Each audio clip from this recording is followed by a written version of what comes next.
Hello everyone, and welcome back. It's great to have you with me again. Did you know it only takes 7 seconds for someone to decide whether they like you? That's less time than it takes to tie your shoes or reply to a text message. In those precious moments, we send signals through our body language, tone of voice, and even the look in our eyes that shape how others perceive us. The funny thing about this is that you don't need to be the funniest, smartest, or best-dressed person in the room to make a great first impression. What matters is connection, and that's something we can all master, starting with 3 simple habits. Believe it or not, we all want to be liked, whether it's at work, with friends, or even strangers in passing. There's an undeniable pull toward being seen and accepted. Think about the last time someone made you feel valued. Maybe they remembered your name, really listened, or showed genuine interest in your story. The moment likely stuck with you because it tapped into something universal, the human need for connection. Marcus Aurelius, the great Stoic philosopher, once wrote, "We are made for each other." Relationships, whether fleeting or deep, are at the heart of everything we do. But here's the paradox: the harder we try to be liked, the less authentic we seem. The secret isn't in impressing others, it's in making them feel important. By mastering a few subtle skills, you can transform how people respond to you. You don't have to change who you are to be likable, you just have to understand what makes people feel seen, heard, and valued. In this video, we'll be focusing on the easiest tricks to make anyone like you instantly. Before we begin, please subscribe and tap the notification bell, so you never miss out on more amazing videos like this. Let's get started. The problem is, why being liked feels so hard. Have you ever left a conversation replaying everything you said, wondering if you came across as awkward? Maybe you were trying to make a good impression, choosing your words carefully, smiling at the right moment, yet the connection still felt off. That sinking feeling of, "I should have done better," is more common than you would think. In fact, it's one of the most shared human experiences. The truth is, social interactions often come with a quiet, but persistent fear of rejection. It's that little voice in your head whispering, "What if they don't like me? What if I say the wrong thing?" This fear can lead to overthinking, analyzing every word, gesture, or pause.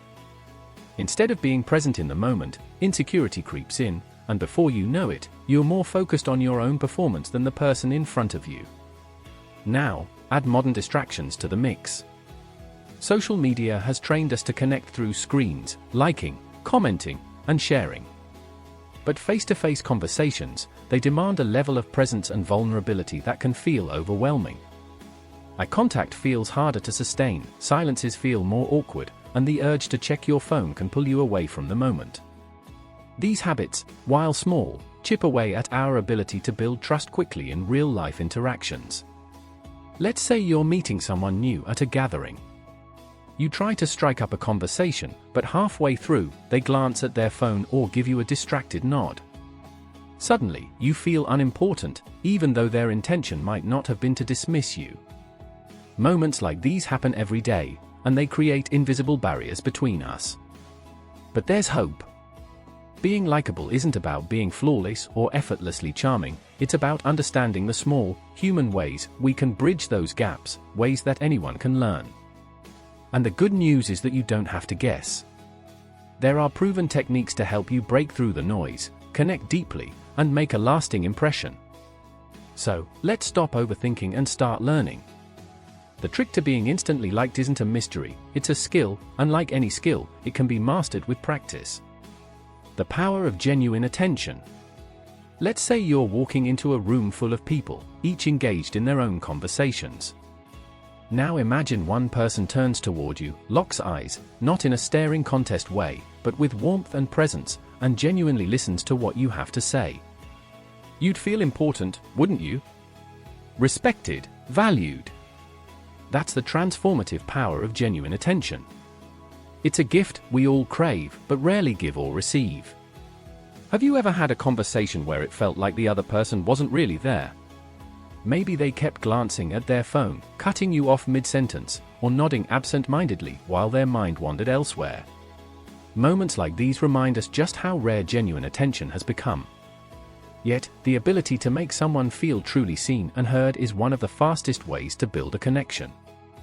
In fact, your undivided attention is one of the most valuable gifts you can offer.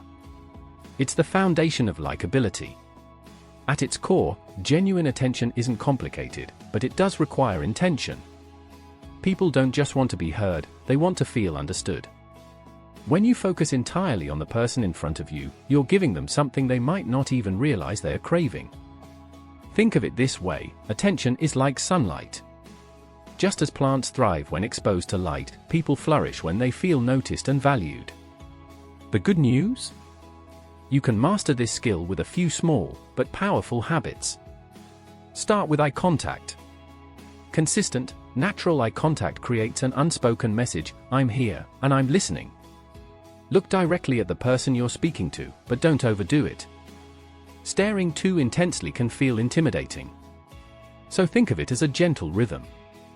Let your gaze shift occasionally, but always return to theirs to show you're present. This simple act helps build trust faster than any words can. Next, practice listening without interrupting. Too often, we're so eager to share our own thoughts that we jump in before the other person has finished theirs, or worse, we're already crafting our response while they're still talking. But real listening means setting aside your own thoughts and giving others your full attention. Let them finish. Even in moments of silence, resist the urge to fill the gap. Sometimes, those pauses give people the space to share something deeper. Another key habit is reflecting their words back to them. When someone shares something important, repeat a part of what they said, or summarize it in your own words. For example, you might say, "It sounds like you're saying," or, "What I'm hearing is," this not only shows that you're listening, but also helps clarify the conversation. It tells the other person, "I hear you, and I value what you're saying." Let me share a quick story. A friend of mine once felt incredibly out of place at a networking event.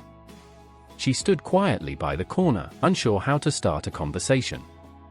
Eventually, someone approached her and asked, "How are you finding the event so far?" It wasn't the question itself that mattered, it was the way the person listened. They maintained eye contact, nodded thoughtfully, and reflected her words without interrupting. That 5-minute exchange left her feeling understood and comfortable, all because someone took the time to really listen. This is the kind of impact you can have on others when you give them your full attention. It's not about having the perfect responses or dazzling them with charm, it's about making them feel important. Even the Stoics recognized the power of listening. Marcus Aurelius wrote, "It is impossible to learn that which one thinks one already knows." In silence, we open ourselves to understanding others on a deeper level. By speaking less and listening more, we not only connect with others but also learn about their unique perspectives, struggles, and strengths. I once applied this approach during a tense work situation. A colleague came to me frustrated and overwhelmed about a project. Instead of jumping in with advice, I simply listened. I nodded occasionally, maintained eye contact, and reflected their feelings. "It sounds like you're feeling stuck." That simple acknowledgement eased their tension. By the end of the conversation, they thanked me, not because I solved their problem, but because I made them feel heard. When you give someone your undivided attention, you're doing more than just listening, you're creating a safe space for them to express themselves fully. This kind of connection is rare, and because of that, it's unforgettable. People won't always remember the details of what you said, but they will remember how you made them feel, and in those moments of genuine attention, likability becomes effortless. Mirroring without losing yourself. Have you ever met someone and felt an instant connection, as if you'd known them for years? Chances are, you weren't just lucky, it's likely that subtle mirroring was at play. Mirroring, when done naturally, creates a subconscious sense of similarity between two people. And here's the truth, when people feel like you're similar to them, they're more likely to trust and like you. But let's get one thing straight, mirroring isn't about mimicry. It's not about copying someone's every move or parroting their words. That would feel awkward and insincere, wouldn't it? Instead, mirroring is a delicate balance, it's about harmonizing with the other person's energy, like two voices blending in a song. It's subtle enough to go unnoticed, yet powerful enough to create genuine rapport. The psychology behind it is simple: humans are naturally drawn to people who seem like them. It's an evolutionary response. Similarity signals safety and familiarity. When you subtly match someone's body language, tone, or pace of speech, their brain registers, "This person gets me." This creates an unspoken connection, even before a single meaningful word is exchanged. Let's break it down into simple steps. First, match their energy level and pace of speech. If someone speaks slowly and thoughtfully, resist the urge to rush your words. Instead, slow down and match their rhythm. On the flip side, if someone is animated and enthusiastic, let your tone reflect their energy.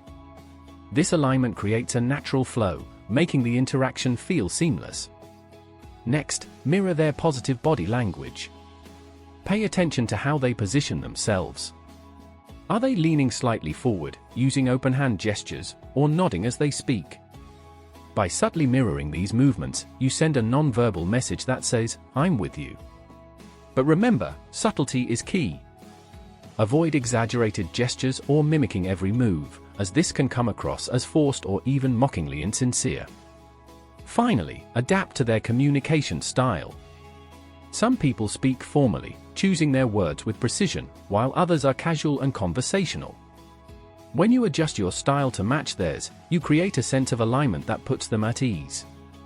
For example, if someone uses straightforward, no-nonsense language, avoid overly flowery phrases. On the other hand, if they speak with warmth and enthusiasm, let your tone reflect that openness. Think of mirroring as a dance. You're not trying to copy their steps exactly, you're simply moving in sync with their rhythm. This is what makes it feel natural, like harmonizing in music. Mirroring is about blending seamlessly without losing your individuality. Here's an example of how it works. A colleague once shared a story about a job interview that felt like an uphill battle. The interview was reserved, spoke softly, and maintained a formal tone. Initially, my colleague, who is naturally outgoing and energetic, struggled to find common ground. But instead of overwhelming the interview with her usual enthusiasm, she adjusted her energy, softened her tone, and matched their formal communication style. By the end of the interview, they were exchanging ideas with ease.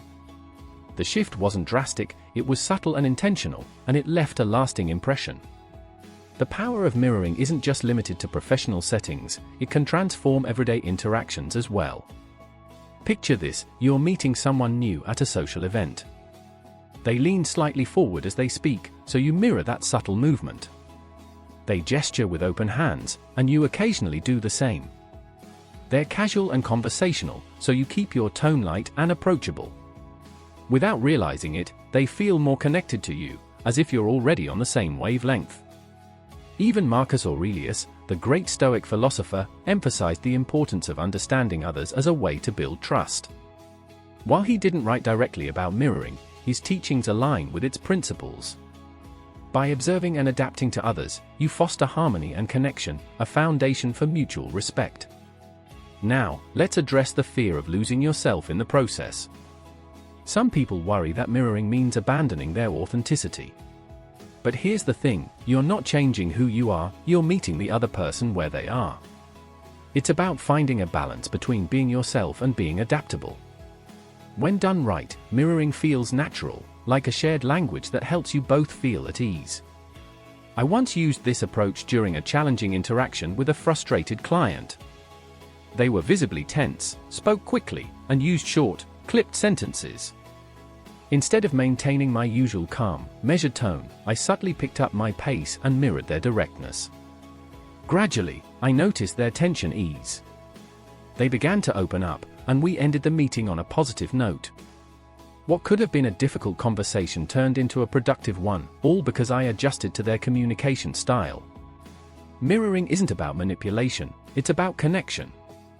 It shows the other person that you're paying attention not just to their words, but to their energy, emotions, and unspoken cues. And when people feel understood on that level, they naturally feel drawn to you. This is the art of mirroring, blending into their rhythm without losing your own voice, creating harmony without stealing the melody. Be authentically interested. Authenticity is one of the most magnetic traits you can possess. When you show genuine curiosity about someone else, it doesn't just make them feel valued, it creates a connection rooted in trust and mutual respect. People are drawn to those who care, not because they have to, but because they truly want to. And the beauty of this approach? It takes the focus off you and shifts it onto them, which naturally builds likability. Think about the last time someone seemed genuinely interested in your story. Maybe they asked a question that went beyond small talk, or they lit up when you shared something you cared about. Those moments stand out because they feel rare in a world where so much communication is surface level. When you show authentic interest in someone, it's as if you're telling them, "You matter." To put this into action, start by asking thoughtful, open-ended questions. Instead of the typical "How are you?", try something like, "What's the most exciting thing that's happened to you this week?" Or, "What's something you're passionate about that most people don't know?" These kinds of questions invite the other person to share something meaningful, and they give you insight into who they are. The key is to listen fully and resist the urge to turn the conversation back to yourself too quickly. Another powerful way to show interest is by validating their feelings or achievements. If someone shares something they're proud of, acknowledge it with a sincere compliment. For example, if a friend tells you about a project they've been working on, respond with, "That sounds like a huge accomplishment, I admire how much effort you've put into it." Validation doesn't mean flattery, it's about recognizing what matters to them and reflecting it with honesty. But being authentically interested isn't just about listening, it's also about sharing a piece of yourself in return. If someone opens up about a personal story, respond with something relatable from your own life. For example, if they're excited about starting a new hobby, share a time you felt the same way when trying something new. This balance of listening and sharing creates a two-way bridge of connection. It's how we move from being strangers to forming meaningful bonds. Authenticity, in this sense, is like a bridge. It's the structure that allows two people to cross the divide of unfamiliarity and meet in the middle.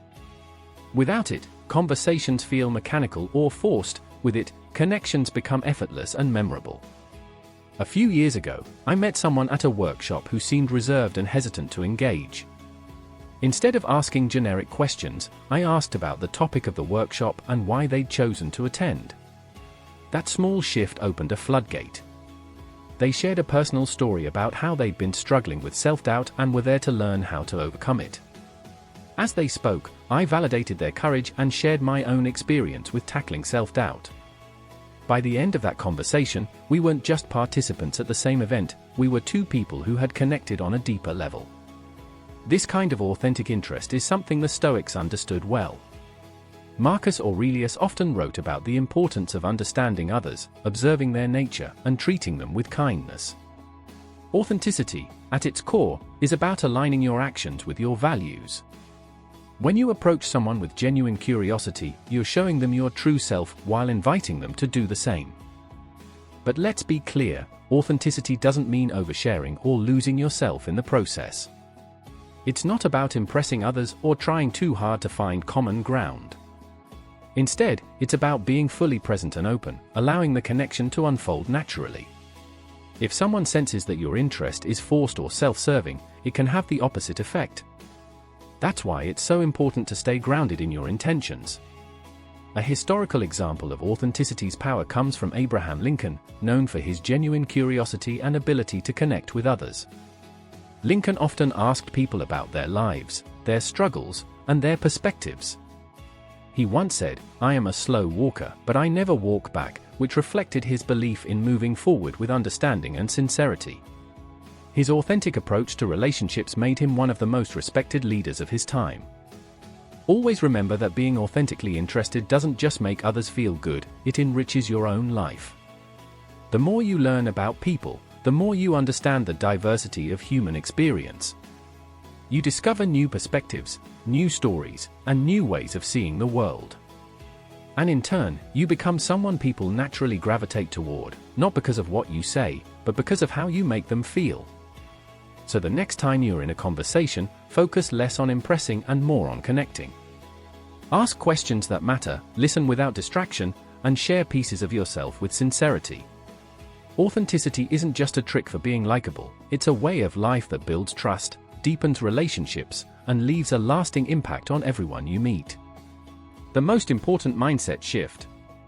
When it comes to being likable, the real secret is not in strategies or techniques, but in a fundamental shift in how you see yourself and others. At its core, being liked isn't about external performance, it's a reflection of your internal mindset. The more self-aware and self-accepting you are, the more naturally you'll connect with others. But the opposite is also true. When insecurities cloud your interactions, they can create walls where bridges should be built. One of the biggest hurdles to likability is the fear of rejection. You've likely felt it before, that internal dialogue asking, "Am I saying the right thing?" or "Do they like me?" This focus on yourself often backfires. When your energy centers on being liked, you risk coming across as needy or insincere. People sense when interactions are transactional, and it makes them pull away. As counterintuitive as it sounds, the key to being liked is letting go of the need to be liked. This concept ties deeply into Stoic wisdom. Marcus Aurelius wrote, "You have power over your mind, not outside events." Realize this, and you will find strength. You can't control how someone perceives you, but you can control how you present yourself. This shift in focus, from worrying about their approval to simply being your best self, frees you to engage more authentically. Likability isn't about pleasing everyone, it's about showing up as the truest version of you. To adopt this mindset, the first step is self-awareness. Pay attention to how your insecurities show up in conversations. Do you talk over others to prove your worth? Do you downplay your achievements to avoid judgment? Recognizing these patterns isn't about beating yourself up, it's about understanding how fear can silently steer your interactions. Next comes self-acceptance. The first step to being liked begins with embracing your imperfections. When you stop pretending to be flawless, you give others permission to do the same. Vulnerability, far from being a weakness, is one of the most likable traits you can possess. Admit when you don't know something, laugh at your mistakes, and share stories that reveal your humanity. People are drawn to those who are real, not perfect. A few years ago, I met someone at a networking event who had a profound impact on me. They weren't the most charismatic person in the room, nor did they have a polished elevator pitch, but their presence was magnetic. What stood out was their genuine interest in everyone they spoke to. When they asked questions, they truly listened. When they shared their thoughts, they spoke with humility and openness. At one point, they admitted they felt nervous at large events, but saw them as opportunities to learn about others. That vulnerability, combined with their attentiveness, made them unforgettable. Reflecting on this experience, I realized that people liked them because of their mindset, not their charm or confidence. They weren't trying to prove themselves, they were focused on connecting meaningfully. Their self-awareness and self-acceptance allowed them to engage without pretense, and it was incredibly refreshing. Stoicism offers profound guidance here. Epictetus said, "It's not what happens to you, but how you react to it that matters." Applying this to likability, it's not about building the perfect impression, it's about how you respond to the people and situations around you. Are you defensive or open? Are you guarded or vulnerable? The way you react shapes the energy you bring into every interaction.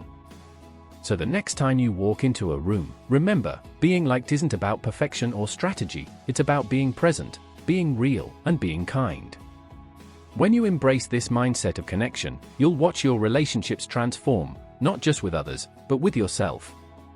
At its heart, being liked isn't about mastering a checklist of social skills, it's about forging genuine connections.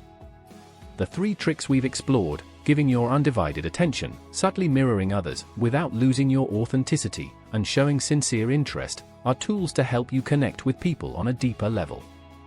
They're not about pretending to be someone you're not, they're about becoming more of who you truly are. Small changes can lead to big transformations.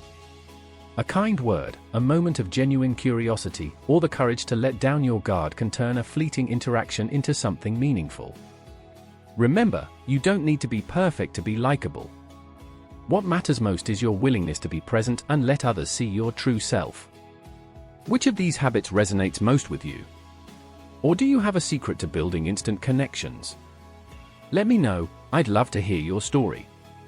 If you found this video helpful, Don't forget to hit that like button and subscribe for more insightful content, and remember to turn on the notification bell so you never miss another video like this one.